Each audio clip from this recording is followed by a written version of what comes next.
Kaip ir kiekviena Simonos stovykla yra apie bendrystę, apie įsiklausymą, apie pajautimą, apie partnerystę, apie vidų ir tai, ką mes nešame iš savęs pasauliui. Ir šis savaitgalis buvo apie įsiklausymą į save, apie gebėjimą save reikšti per žodį, per išgirstą mintį, leisti savo pabūti tyloje, leisti savo girdėti tylą, leisti savo suvokti ir priimti daugiau nei tariamas žodis. Aušra, pasidalink savo pajautimais, savo išgyvenimais, išreikšk save žodžiu, įgarsink tai, ką tu jauti, apie ką tu visą tai buvo. Gal kada gyvenime pajauti, kad jau tavo lūpomis kalba nebe širdis, o kažkas kitas, tada geriausia atvykti į stovyklą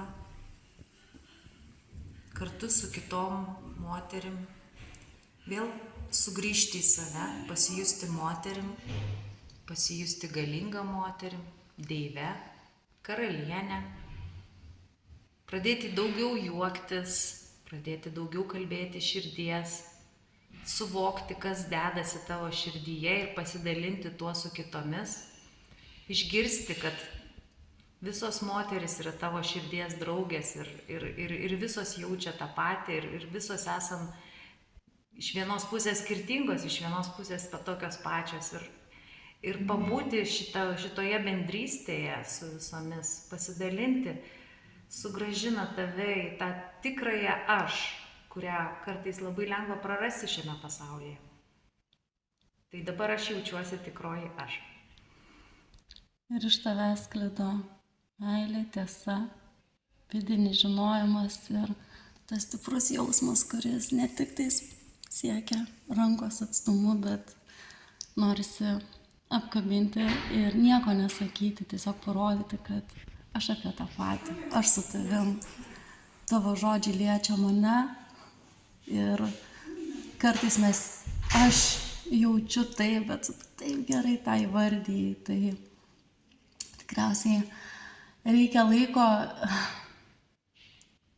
atradimui, kokį žodį kitą kartą parinkti, kad tinkamai išreikšti, bet kai mes imame dalintis, tas taip gražiai sukrenta ir susidėlioja.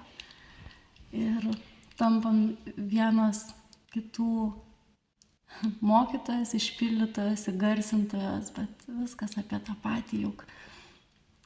Jausmus jaučiame lygiai tokius pačius, nepriklausomai nuo situacijos, nuo aplinkybių. Tai tebūnie jautrumas, tebūnie drąsa kalbėti, tebūnie sakyti, kad aš negaliu, nemoku pasakyti ar išreikšti. Ir man reikia tiesiog apsikabinti. O Dieve, kaip gera. Ačiū Simonai, ačiū meilės namams. Ačiū tau, Aušra. Jaučiu begalinį dėkingumą šitai erdvei, tiems šeimininkams, kurie tikrai turėjo galę įgyvendinti šitą dalyką, nes galbūt norėt daug kas nori, bet įgyvendina labai mažai kas. Ir taip kokybiškai, gerai, su tokia jėga ne kiekvieną kartą gaunasi.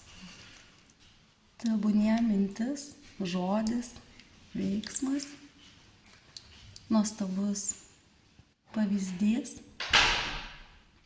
ir būkime drąsūs kitą kartą klausti, kaip tai padaryti. Ačiū tau, ačiū, kad esi. Ačiū tau, Ugne.